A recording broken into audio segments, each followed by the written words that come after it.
बहुत ही अच्छे से हैं। मैं विजय कपूर एक बार फिर से करती हूँ अपने चैनल में आप सभी का स्वागत। आज मैं आप लोगों के लेकर आई हूँ एक नया टॉपिक जिसका नाम है वाक्य के प्रकार। जी हाँ, देखिए वाक्य के दो प्रकार होते हैं, दो आधार पर, एक अर्थ के आधार पर और एक रचना के आधार पर।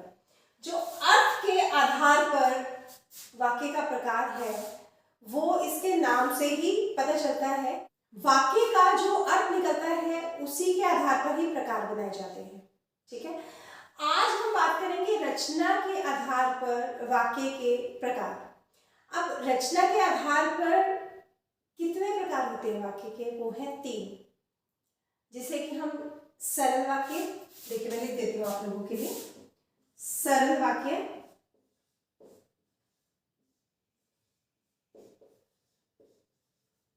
दूसरा हो गया मिश्रित वाक्य,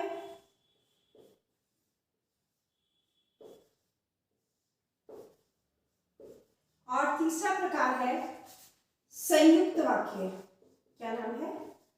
संयुक्त वाक्य।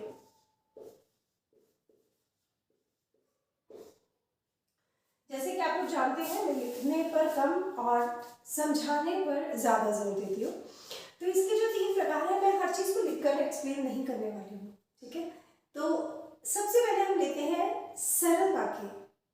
जो रचना के आधार पर वाक्य का सबसे पहला प्रकार है वो है सरल वाक्य। इसका मतलब क्या हुआ? क्या वाक्य सरल है?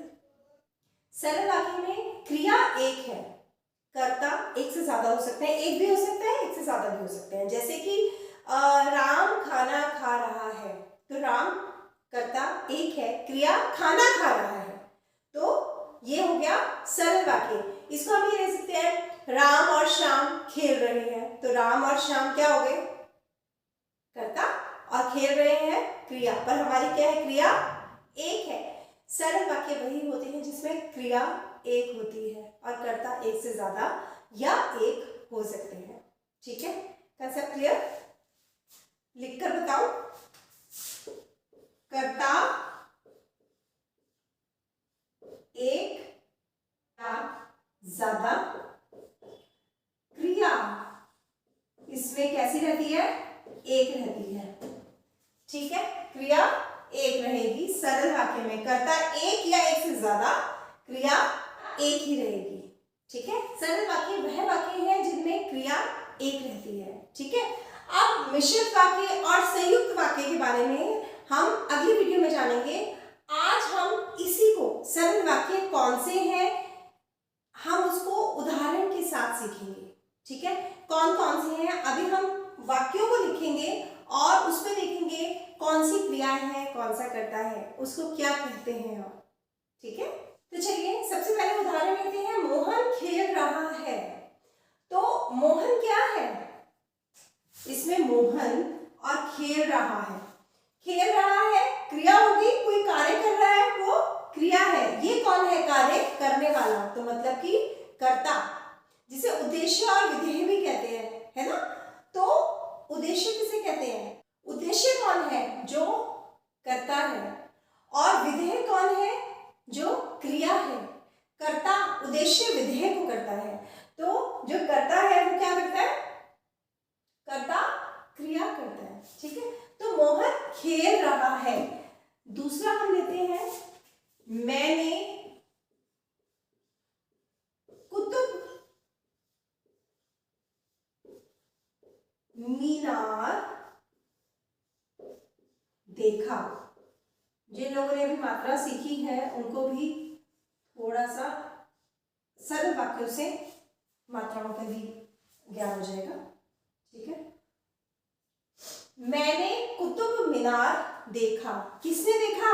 मैंने, कर्ता, मैंने देखा।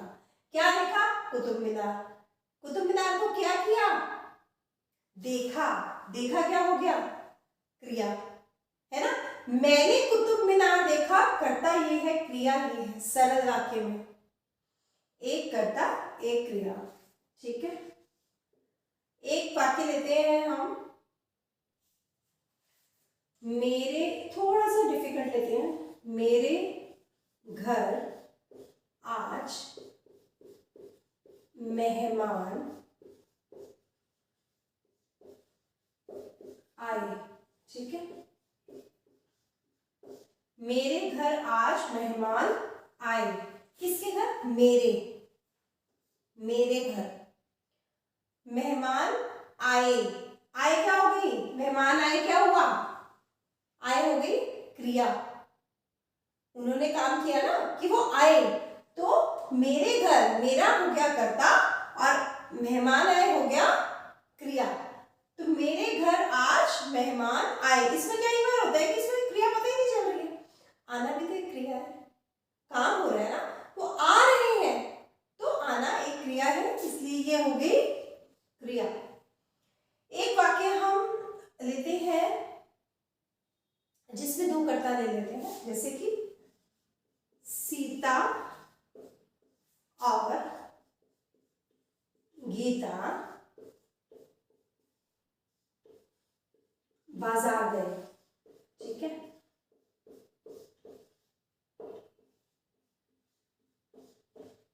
तो सीता और गीता कर्ता हो गए, बाजार गए, कहां गए? बाजार गए। जाना क्या हो गया? क्रिया। तो ये कर्ता, इसमें कर्ता कितने हैं? एक से ज्यादा है। क्रिया एक ही है, दोनों मिलकर बाजार जा रहे हैं, तो क्या हुआ? एक क्रिया हुई, कर्ता एक से ज्यादा हो गए। ठीक है, एक और उदाहरण लेते हैं जिससे आपको और भी अच्छे से क्लियर होगा। राम के बोलने पर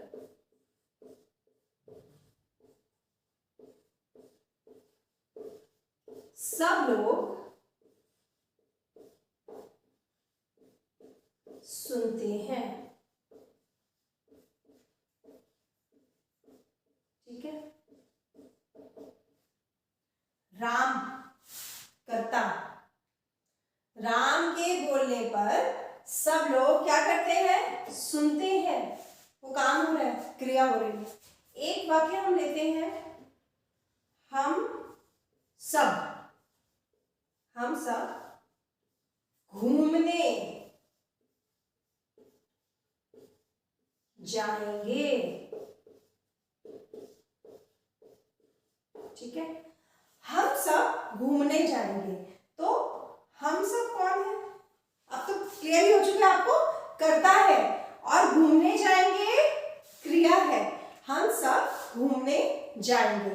तो इन वाक्यों से मुझे पूरी उम्मीद है आप लोगों को क्लियर हो गया होगा कि सरल वाक्य में एक कर्ता एक क्रिया ज्यादातर होती है, एक से ज्यादा कर्ता हो सकते हैं पर क्रिया हमेशा एक रहती है।